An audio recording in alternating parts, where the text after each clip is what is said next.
Coche a la Vista es presentado por Petrobras. El desafío es nuestra energía. Personal, cuando haces más, tenés más. Auspician Credicentro. Empezá hoy. Moniz Royal. Sumate a la onda verde. Karcher Paraguay. Lubricantes Motul. Distrimotor S.A. Toyota.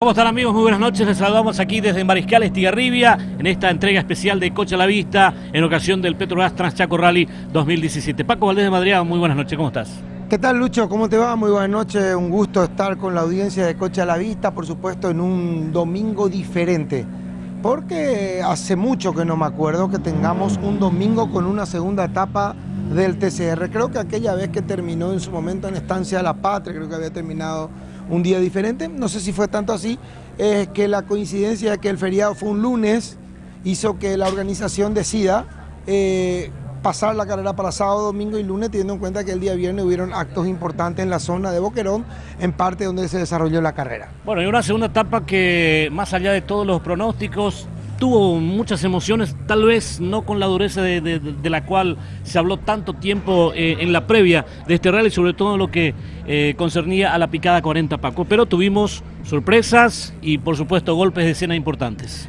Sobre todo porque muchos creemos, nos hacemos la idea o la gente habla en la previa que la carrera se va a trancar o se va a parar en la 40.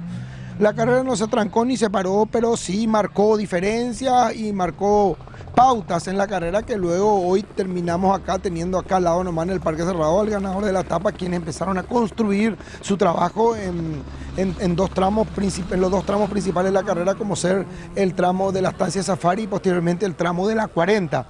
Hablamos de Didier Arias, el propio Gustavo Saba, que podría haber salido airoso y ganando la etapa si no fuese por un error del cual le vamos a comentar después, pero algunos otros también perdieron mucho tiempo y algunos al llantar o complicarse en la 40 prácticamente perdieron todas las posibilidades que tenían de hacer la diferencia dentro de ese tramo, en un tramo donde no hubo tantos problemas como se preveía, pero sí marcó un poquito el rumbo de la carrera. Pero vamos a recordar qué acontecía justamente en el comienzo de esta etapa, hoy con el arranque en la zona de Campo Karen. No hubo mayores sorpresas salvo lo de Alejandro Galanti, ¿no? Que después en 8 de diciembre tuvo aquel problema. Claro, lo principal y lo que todos sabíamos era que quien ganaba la etapa ayer era Gustavo Saba primero hoy, que en este caso fue Gustavo Saba, sí, tenía la ventaja que el Chaco, que es tan particular, siempre a esa hora de la madrugada tenemos una poca disipación del polvo, ya que no hay viento, hay cero viento. Y pasaba así, ya apenas llegaba Miki Saldívar, luego Alejandro Galanti, entre otros, se quejaban del exceso de polvo. El que mejor andaba ahí era Alejandro Galanti, después de Saba, por supuesto, que ganaba el tramo y quedaba como a 30, 40 segundos de Saba, le hacía más de un minuto a Miki Saldívar, prácticamente 2 minutos a Didier Arias, rivales directos en la carrera, casi 1 minuto a Hitor Galeano, entre otros, y ahí parecía que Saba iba creciendo, o que crecía y aprovechaba nuevamente ese tramo. Ya el año pasado en esa misma situación le había hecho más de 40 segundos al Miki Saldívar, quien había sido segundo en ese tramo.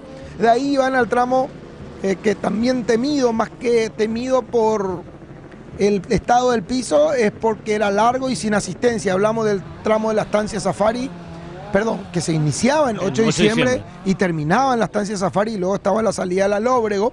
Recordemos que ese tramo se cortó en 8 kilómetros, el Touring porque estaba muy roto. El Touring puso camionetas para poder sacar los autos en el caso que se tranquen esos últimos 8 kilómetros.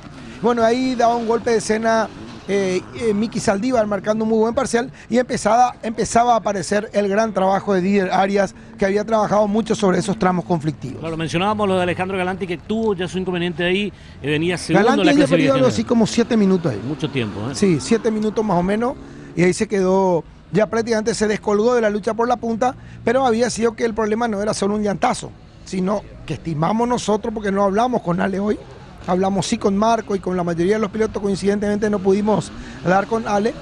Algún drama tuvo el auto porque el auto nuevamente llegó a la asistencia en la estancia de Don Silvio, tardaron mucho en entrar a la 40 y ese es el precio que se paga. Cuando acá en el Chaco vos vas perdiendo posiciones, por más que pagues barato porque se penaliza 10 segundos por minuto en la asistencia, porque es enlace, al entrar tarde a la 40 ya entras con autos de menor potencia, con autos del segundo pelotón y ahí ya se complican las cosas y también la gente ya se mueve dentro del tramo. Bueno, y a partir de ese momento decíamos la recuperación de Miki Saldívar por el segundo puesto, porque había perdido con Alejandro Galanti, iba apareciendo Didier Arias ya marcando quizás la estela que después iba a marcar, valga la redundancia, la hegemonía al final de esta etapa número 2 de la carrera. Bien temprano en la mañana, prácticamente antes del mediodía, entraban los autos a la picada 40, respetando un cronograma que se había atrasado en 30 minutos por el cambio de horario. Era Gustavo Saba el primero en largar y el primero en terminar, haciendo un muy buen tramo. Hitor Galeano largó bien, en un principio creímos que se complicó, con un Miki Saldívar que largó segundo, pero que en la mitad del tramo empezó a fallar su auto, problemas de 3 cilindros de motor que luego no le permitieron seguir. Ahí Arias empezaba a construir un gran trabajo, terminaba segundo de Saba, perdía creo que por 10 segundos el tramo, pero metía un muy buen tiempo y ya se ponía segundo en la general a la salida de ese tramo.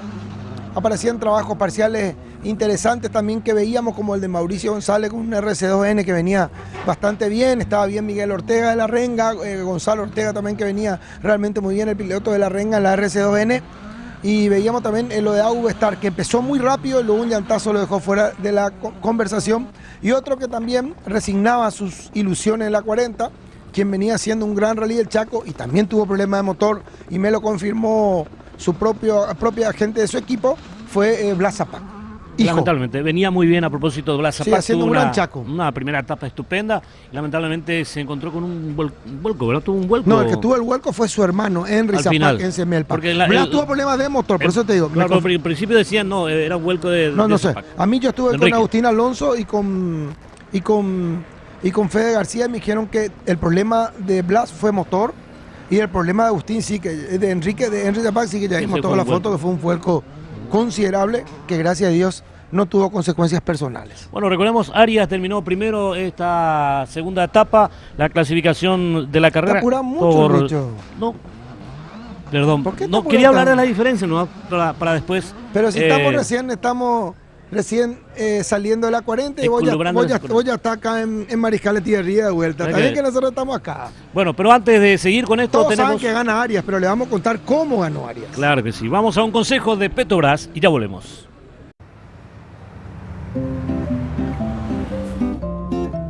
Donde las debo a mis princesas, ¿qué les gustaría ser? Ir al palacio a buscar al rey. Vamos a buscar a papá, pasamos por la Petrobras, porque nos gusta pasear y disfrutar. Las naftas de Petrobras están aditivadas con inteligencia para que vos disfrutes más. Carga calidad, carga naftas aditivadas de Petrobras. Bien, Paco, decías lo de Arias, cómo iba creciendo y por supuesto equilibrando, si vale el término, esta victoria de la segunda A la etapa. salida de la 40 teníamos otro tramo, que es un tramo cortito ahí en Infante River. Aduana Infante ganaba Arias el tramo, demostrando que su auto salió enterito de la 40. Muy apretaditos con Saba, con Galeano, quienes hacían la punta. Estaba Miguel Ortega también ahí, que no le perdía pisada la punta. Luego pasábamos a otro tramo ya yéndonos hacia rumbo a la estancia de la Patria. Ahí Saba mostraba de vuelta que tenía con qué, ganaba el tramo, le hacía 6 segundos a Hito Galeano y Arias, que empataban en el segundo lugar. Y luego venía un tramo que en otro momento era un tramo tranquilo, un tramo de cumplimiento para ir acercándose a la Patria. Hablamos del de Semelpa a la Patria, que suele tener un piso lindo. Con La Patria lluvia, Semelpa. La Patria Semelpa. Con la lluvia que tuvimos en la semana previa, entre el miércoles y jueves, las cosas cambiaron. Había charcones y hubo gente que entró y se trancó y dejó huella. Venía Saba muy rápido, porque obviamente la performance de Arias y la performance de Hito Galeano lo obligaba a venir a ese ritmo. No había cómo Saba venga o levante, a pesar de que incluso estuvo cuidando en las aguadas de ese tramo, porque había unos charcones grandes, y lastimosamente una huella lo tiró fuera del camino, se recostó, perdió la punta de la carrera, podía haber perdido mucho más. Totalmente. Podía haber perdido mucho más. Pudo haberle costado más caro el tema. Pudo Pesar de haber- que perdió la punta, Perdió obviamente. la punta, rompió el parabrisas, salió de ahí sin parabrisas, tuvo que hacer el último tramo sin parabrisas, perdió la punta de la carrera, una punta que la tenía relativamente controlada, pero estas son las cosas del Chaco. Y bueno, así fue como Arias terminó. Hito Galeano empezó a sufrir con el auto también. Arias se marcó las diferencias, ganó el tramo de Semelpa, luego metió un tiempo regular porque se quejó de falta de Livia Palabrisa en el tramo de Ochocue. Y finalmente el último tramo de la carrera lo ganó un Ford, lo ganó Miguel Ortega, que tuvo una gran performance en el día de hoy. Un tramo que tuvo como hecho principal y lamentable para la tripulación y beneficio para quienes heredaron la posición, el caso de Mauricio González, que venía ganando la RC2N, haciendo un gran trabajo junto a Amado Ortiz. Se rompieron los prisioneros, voló la rueda del auto, salieron ya con 40 minutos, cuando que la punta hizo creo que en 10 minutos, si no me equivoco, o menos, inclusive 10 5 minutos creo que hizo la punta, ¿no es cierto? Algo así, rápido fue el tramo. Sí, sí, muy Ya no me rápido. acuerdo ya tantos números en la cabeza en todo el día de hoy trabajando con Lucho, pero lo que sí que Mauricio perdió muchísimo tiempo dentro del tramo y pasó a la punta Gonzalo Ortega, que tuvo una brillante actuación en el día de hoy, una gran etapa. Otro que tuvo una gran etapa también hoy fue Jorge García, quien junto a Juanjo Bilbao subieron al 7º lugar. Por supuesto quedó sexto Augusto Bestar.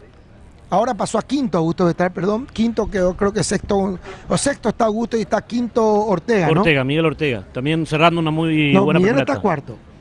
Quinto está Augusto Bestar. Quinto y Bestar, sexto sexto.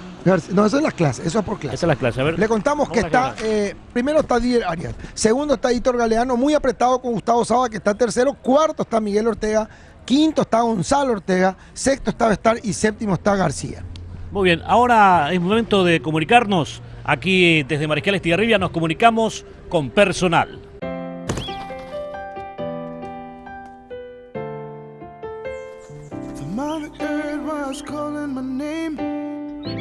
And I run to here. Now I got my heart in my hands. I have so much to give. So much to give. And reach the highest fly. So much to give. A propósito, con personal tenemos muy buena comunicación, la señal de internet espectacular aquí desde la base de esta organización del Petrobras Transchaco Rally 2017. Hablando de personal, el piloto personal Miguel Saldívar, una actuación soberbia con el Citroën DS3 R3 Max. Es Miguel el dueño Saldívar absoluto Jr. de la F2. Miguel Saldívar Jr. Exactamente. Miguel Saldívar padre, lastimosamente abandonó por problema de motor, también piloto personal. Bueno, para ir concretamente a la definición de lo que podríamos esperar el día de mañana con esta segunda etapa. 3 minutos 22 la diferencia entre el primero y el segundo, que es Didier Arias y Víctor Galeano. Y tercero está Gustavo Saba, pero 12 segundos la difera entre Saba y Víctor Galeano. Claro, y decía Saba que mañana va a salir con todo. Ahí Buscarlo a está Víctor. ahí está el tema. Vamos a ver, vamos a ir a una pausa. Luego vamos a tratar de analizar lo que va a ser la carrera mañana y realmente qué puede llegar a pasar. Ya volvemos.